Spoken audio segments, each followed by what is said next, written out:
universe. Ayan. Hindi ko alam kung saan ko ilalagay yung ating kandila. Pero gusto ko patay ang ilaw, bukas ang kandila. So, ayan. So, yan. Like, you know it. Dahil pala utos na naman nga ang universe. Pala utos ang universe, diba? Like, alam niyo mga yun, ang universe kasi minsan pala utos yan. So, dahil dyan, so ganito kasi ang nangyari. Quick chika lang before I start the collective reading. So, dahil ang universe ay palautos, so, minsan kasi hindi talaga ako nakikinig sa universe. Tapos ngayon, tinantanan ako ng universe. And, syempre, may utos lang sa akin ng universe. Pero, ano, um, ganito kasi yun. Chika lang. So, yun na nga, palautos ang universe. And alam nyo naman, like, diba? Like, palautos yan. So, ang gagawin natin is magre-reading tayo for your love life. Kasi nga, may nakita akong dalawang uwak. Like, as in kanina, magkasama like couple yung uwak. Charot. So, yun guys. This might be representative to some, but not resonating to anyone. So, if you want some private reading, just PM me on TikTok. You know the drill. You got it. Yes. So, naka-hit that cup ako ngayon. Like, I don't want to reveal my hair. Kasi kalbo nga, diba? Kita nyo naman, no? Diba? Kalbo. Yon. So, guys, the universe, and can I meet you? Like, ayan. Sa mga diluluverse natin dyan. So, may love reading tayo for this situation. So, ayan. So, pipick muna ako ng what we call that? Five goddesses cards here. This is an oracle card. So, titingnan lang muna natin yung energy. What is it in for your love life? Like, check natin. So, sana wag lumabas si Nemosin. So, we have here radical acceptance with that goddess in particular, radical acceptance. So, I can see here, accept what happened in the past and let go. Like, ganun. So, bakit ganun yung message natin ni Freya? Freya is also the goddess of love. So, huwag kayong mag-alala. Diyos na pag-ibig din yung ating gabay. So, we have here, Sophia, Divine Wisdom, which is like, I can feel it is a message from the universe, from your spirit guides. So, with the Sophia card here, with the goddess Sophia, nakafeel ko dito, like, oh, like this is a divine timing for you. Like, diba? So, yun. This is a love collective. This is a divine timing for you. So, we have here Nick's secrets. May mga secrets dito, no? Like, there are something hidden. Like, i-reveal natin yung mga something hidden agenda. So, just think about your person. So, we have here Sarasvati, mastery. Mastery over that. Mastery over whom? Master nyo na ba yan? Charot. Ito na ba yun? Ito na ba yun? This is a divine na counterpart na ba? So, we have wisdom, metis. So, we have that. So, like, we have the bottom of the death, and magic with the goddess Morrigan. So, Metis is like, alam niyo naman yun yung unang asawa ni Zeus. Pero hindi sila yata nagkaanak sila pa si Athena. So, yun. So, we have here, Seven of Cups. Seven of Cups that you have a lot of choices. Like, might be some of you are having confusion. Like, ganun. So, we have here partnership card with which is Three of Pentacles. Try to learn new things. Yes, it's very significant with a partner and a partnership. Like, ganon. So, we have here the childhood card. Like, this person might be younger than you. Like ganun, might be younger than you. So I can feel with this Six of Cups cards, you both have something with history. May history kayo ng person na to. Sabi ko, bakit may mga history pa? So, bakit may mga history pa? So, where is this, what are the qualities of this person? So, let's see. So, we have here, a water sign energy, which is Pisces, um, a masculine water sign energy, Pisces, Cancer, and Scorpio. So we have here invitation. There might be something like invitation here or something like, ooh, I can feel that he is like looking at you in some way, shape or form. Like there's a surprise, so I don't want to see what the surprise is, but oy, ay, ang cute, gumagalaw ako. So, don't do that. Nabano lang. So, ayan. We have here, like, a surprise, something to do with that, or something to do with an invitation, might be hanging out sa labas. So, we have the death card in reverse. Something is not ended here. A lot of you, I can pick something like this divine connection with you, with this Yuri, with your person.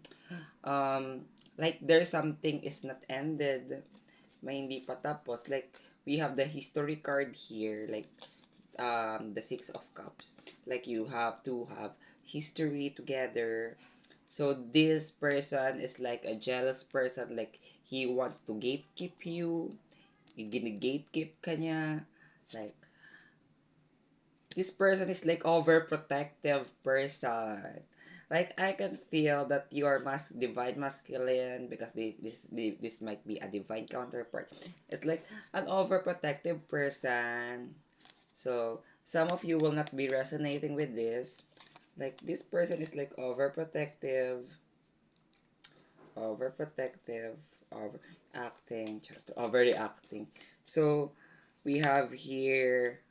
Oh, you having sleepless nights here, or he's having a sleepless nights here. Like he's thinking of you while he's asleep, or you are thinking about him while you are asleep. So something to do with that, right? Oh, delulubers, you are deluluing. Oops. We have here the divine masculine card, which is the emperor. Like I can feel that this is your divine masculine. I can feel that this energy is your what we call that, not the twin flame, but the other one, what we call that, not the twin flame, but the other one, hindi karmic ha, buko yung karmic. So this might be a soulmate connection between the both of you. I can feel it, you can feel it, but there's a lot of confusion around you, especially if you are a water sign or he is a water sign. Oh, wait lang. I confirm that he is a water sign pala, no? So, I am sorry for that. So, we have here heartache. Like something, like a heartache happened. Like, why that's happened? Like, did you, I can feel like this person is like um still wanting you, though he break your heart. Some of you will resonate with this, but some of you are not.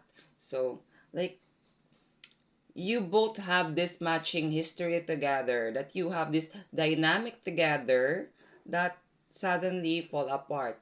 So like sabi ko nga, um with the death card in reverse, the death card is unfinished business.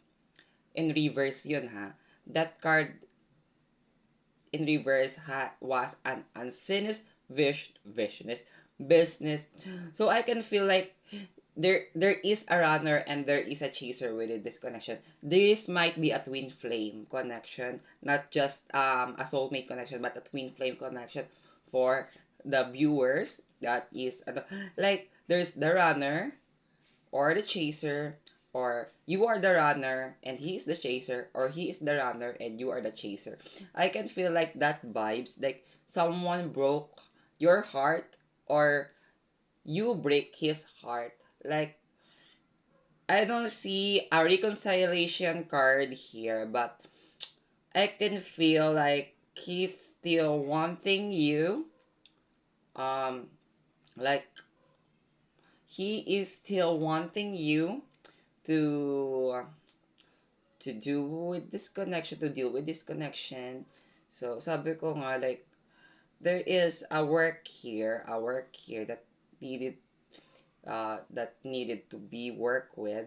Like nafe-feel ko with the Three of Pentacles energy, like the three persons are putting something on the cauldron. Like I can feel like there is an unfinished business between the two of you in terms of learning. Might be um uh might be learning about each other, or might be learning about something that you are been together. So I can feel like there is so much history here. Like might be classmate nyo na ex nyo, diba? Like ganun. Like some of you will not be resonating, but some of you will resonate. So sabi ko nga, just go onto my TikTok account and just avail my private reading. So para malaman natin kung kayo ba or siya ba yung person na to or ganun. So let's see. Ano pa ba ang mga messages ng cards? Ano pa ang messages ng mga spirits? Ano pa ang messages ng universe? Ano pa ang messages ng mga gods and goddesses? So we have the Queen of Pentacles. You are this earth sign energy that is stable, stability. Or I can feel like, oh, ay cute ng aking kinemichu. Like, there is like, I'm like the ghost here. Like, ganun. So, back to the card. So, we have here the divine queen of pentacle, queen of diamonds, that which is like earth sign energy, very stable. Ano nga ba mga earth sign energy if you will resonate, like Capricorn, Taurus, and Virgo. Ayan. Sun, moon, or rising. And your partner might be like a Scorpio, um, a Cancer, or a Pisces, Sun, Moon, or Rising. So we have here Jack of Clover. Jack of Clover is starting a new beginning. I can feel with this card that you are starting a new beginning, and this person you will bump up onto him. Like I can feel it. Like the spirit is like there's a secret here. Like this a secret here. Someone is blocking my throat chakra. So like there is a secret here. You might be his secret. Like that he never told about his friends, his family, like he's still into you. I can feel like I am humming like into you na na na na na na na I'm into you. I'm into like ano yung search nyo yan, yung kanta na Paramore, Into You. Maganda yan. Pakinggan nyo. Like gano'n. We have here Five of Pentacles, something lost between the two of you, or you might something have lost between yourself. Might be a possession. Ooh. I can feel something like someone will resonate with this. Ooh. Like something lost na bagay, like pwedeng jacket. Like ganun. I can feel with the jacket. Jacket. Like a very important thing to you that you've lost. Like that is a very important thing to you that has been lost. Like I can feel it. I can feel it. We have here the Jack of Diamonds. Diamonds. The Jack of Diamonds is very significant with new resources. New resources here. With the new resources cards here, like you are buying this a replica of this lost thing. Like you are buying a replica of this lost thing. I can feel it. Like you are buying a replica of this lost thing. Like ganon. Kasi nga, like, hindi kasi to be honest, I'm buying a replica of my lost thing also. So, yun. So, might be someone will resonate with it. But, sabi ko nga, I stop listening to the universe and go on with myself. And I am now happy and abundant. So, to be honest, kaka-shopping ko, 200 na lang ang laman ng wallet ko. Pero tomorrow, magkakapera ulit ako kayo. Huwag kayong mag-alala. Like, so we have here the Queen of Hearts. You are this loving person. I can feel it. We have the Two of Hearts. Aww. Aww. There's might be a reconciliation between the two of you. So, bakit ganun? Bakit reconciliation? Like, I don't want to hear that thing for you guys. Kasi nga, like, di ba, nag-reading na ako sa inyo para sa, move on cards na. So, bakit dito may dilulu cards na naman tayo here? So, don't be delusional. If you don't feel like resonating with this reading, just go have a private reading with me. Kasi, something is like off with my cards. Like, di ba, may nag-back and show chakra ko. Like, you know it. Like, there is something with a reconciliation here. I can feel with you. You don't want this thing anymore. Like, you don't want this thing anymore. You don't want this thing. Like, I can feel. But the divine intervention will lead you to this thing. So we have Lady Porchop, Lady Porchop, Lady Porchop, Lady Porchop, Lady Portia, Lady Portia, ha, hindi Porchop, Lady Portia. So, Lady Portia, divine order. Like, this is a divine timing. Like, sinabi ko. Do what you feel is right. An important lesson is unfolding. Do what you feel is right. An important lesson is unfolding. Like, you know it, there is an important lesson.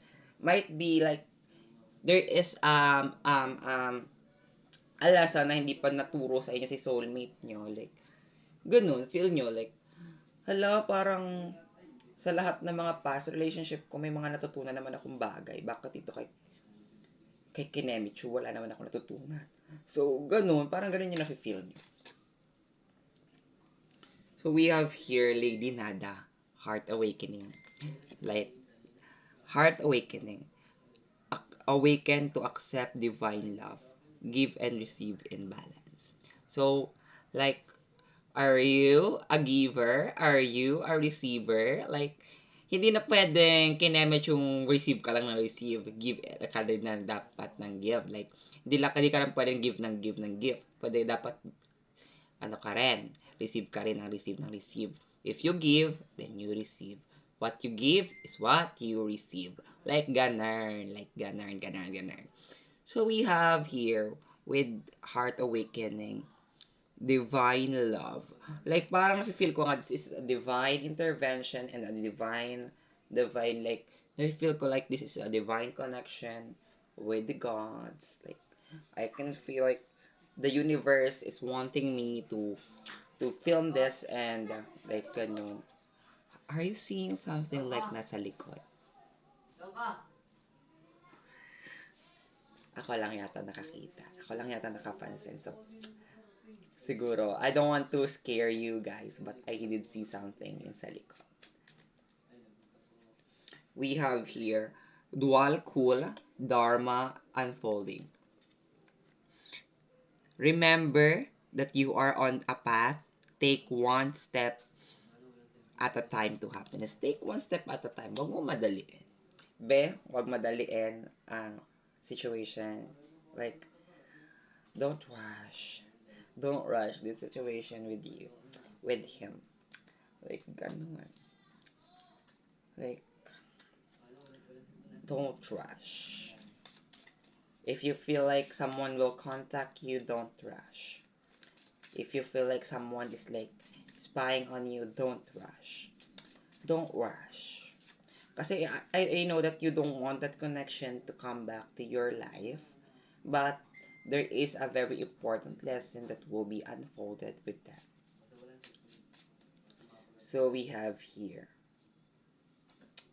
full moon in Scorpio. Release negativity. Ano ba? Ba't may Scorpio? Char. Ano ba? Baka si water sign mo sis is like Scorpio. Like, pwedeng Venus niya is in Scorpio. Pero toxic ang mga Scorpio. Huwag tayo doon.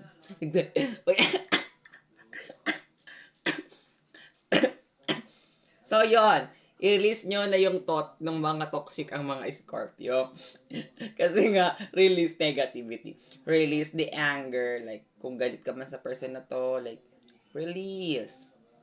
If hindi naman comfort, like, parang negativity. Like, i-release nyo lahat ng negative thought about the person that you are thinking or you are dealing with. Release. Release that. Release negativity. Like, may naalala ako sa Scorpio. Si Scorpio guy from Candelaria na na-meet ko sa San Pablo. Like sabi niya single siya, tapos nakita ko may wallpaper. Yung wallpaper, like, yung wallpaper niya, may kasama siyang dude. Like, ang mga Scorpio talaga, no, cheater. Anyway, sinichikasin niyo na, the Scorpio, like, Scorpio na crush ko nung time na yun, pero ngayon hindi na. Like, di ko na nga nireply sa Telegram. We have here, New Moon in Libra. New Moon in Libra, which is saying that a new romantic cycle will begin. Like, oh my God, it's Emerald in Ruby and Sapphire. A romantic cycle will begin with this one. Like, huh? Like, what? Like, who? Charot. So, like, parang, like, like, I don't know, kasi like, I am dealing with also a Libra. So, i-chika ko pa ba si Libra? Wag na. So, ito na nga. So, I am dealing also with a Libra, which is an air sign. So, like, makulit sis. Like, as in, makulit siya. Tas, ako naman to si nonchalant na kinemit yun na mukhang nonchalant pero hindi naman nonchalant sa social media. Pero, hindi naman, like, di ba? Like, hindi ako nonchalant sa, pero in person na kinemit yun, I don't care. Like, gano'n. Like, very masculine na kinemit yun. Tapos, pagdating sa social media, ay, bokang kalokang bakla. Like, kaya nga, di ba, gumawa na ako ng isang account. So, yan. Yun na nga. Like, comedy. So, we have here, you and your loved one are safe. Like, safe kayo parehas. We have here, new moon in Cancer. But a water sign energy ulit. Like, ang Cancer kasi is like, nag-chika na naman tayo kaya about naman kay Cancer. Chika ko pa ba si Cancer? Chika ko na si Libra, ha? Tapos, chika ko na si Scorpio. So, si Cancer. So, si Cancer, naka-chat ko lang siya sa Instagram. So, I never thought na, like, mangungulit din. Hindi naman siya makulit na, like, ang nangyayari naman sa amin ni Cancer is, like, chat, scene, chat, scene, chat, scene. Like, what the fuck? Like, ano ginagawa ko sa buhay ko? Like, I am not opening opportunity. So, I am dealing with the Pisces naman kasi. Tapos, I am dealing with the Libra. I am dealing with the Taurus. And I am dealing with Aquarius. So, I don't need something to add with this. Yes, merong iba, like, in-entertain ko lang, like, entertaining, but not, I don't commit na kasi parang something like happened. So, ayaw ko. So, meron tayong extra card here, a Yu-Gi-Oh card. A Yu-Gi-Oh card. So, ayan. We have here the Bloody Rose Witch or the Rudy Rose Witch. Like, you are this charming person. Like, you are this charming person. Maganda kasi is like, inside and out. So, nakikita ko dito like, you are very cute. And when they see you, like, oh my God, siya na ba yun? Like, as in, like, ganun yung expression, like, oh my God, siya na ba yun? Siya na ba yung sinayang ko? Like, ganon. Ganon, sis. Like, ganon. Like, ganon, sis. As in, like, yun yung napifeel ko dito na card. Like, yun yung parang Rudy Rose Witch. So, ano pa yung unicorn? Unicorn. Kakalimutan ko pa ang unicorn. Hindi na ako gagamit ng Egyptian card. Pero by tomorrow, like, babalik na ang ating favorite set of cards. Like, you know it. Then, magkakaroon din tayo ng new, siguro by Friday na lang yon. Kasi orderin ko pa lang din yung bagong set of cards na gantong oracle cards. So, yun. Thank you for the persons that been availing my private reading. So, ayan, nakakagastos tayo and all. Like, ganyan. So, wag nyo na lang tanungin kung bakit ganun yung ano. So, we have here. So, sabi ko nga nakakita ko ng dalawang crows kanina. Like, as in. So, i-consider natin to as an omen. Like, it's a sign from the universe. Like, it is a sign from the universe that they are near. Malapit na sila. Like, as in, like, kasi may mga meaning kasi ang mga uwak. Like, kapag two, ayun, like, there is something, like, a love situation, like, ganun. Ganun. Kasi nga, kapag ang uwak daw, and chika doon, kapag ang uwak daw is like, someone is blocking my throat chakra talaga. So, ang pag-uwak, uwak, kapag ang uwak daw ay naghanap ng mate, so, like, they mate for life, like the swans. So, yun. So, let's see. Let's see what's in store for you. Space. This space is needed for the both of you. Like, oh my God! Ngayon ko lang na-realize. Ganon energy. Or ikaw, yung energy mo, oh my God! Ngayon ko lang na-realize na siya pala talaga yung betchlak ko. Like, ganung energy. Like, you know it, you know it. Like, diba, sinabihan ko naman kayo na huwag kayo susuko. Like, hindi naman kayo nakikinig. Hindi naman kayo nakikinig. Suko kayo ng suko. Tapos ngayon, nagkaroon kayo ng space and time and kinemachu. Ngayon kayo mag-inasong babalik sa kanila and kinemachu. Like, gano'n. So we have the harmony. Like, I can feel that this is a harmony between the two of you. I can feel it. You can feel it. Like, you know it. Like, you know it. So, guys, thank you for listening. Like, I can feel here. Like, you need to accept radically with your situation. And I know that is coming through you. And it will be soon be acknowledged. Like, this is the divine timing. And this is the divine kinemichu. So, this is for you. So, for my private reading, you can avail it. Go to my TikTok account and PM me there and kinemichu. Like, you know it. Like, you know it. Always take care, sisters and brothers. I am your Erdal Witch here. Thank you for this quick quick ba? Ang tagal eh. Like 30 minutes tayo. So, for this collective reading, for more collective reading, just tune in to my YouTube channel and also to my Facebook account. So, mayroon akong hindi natapos na collective reading sana na ipopost. But, I will consider it as a collective na lang. So, ipopost ko na lang yon sa um, YouTube, and I wish like mapanood nyo yung kinemetsyo na yun. Thank you for watching, and peace!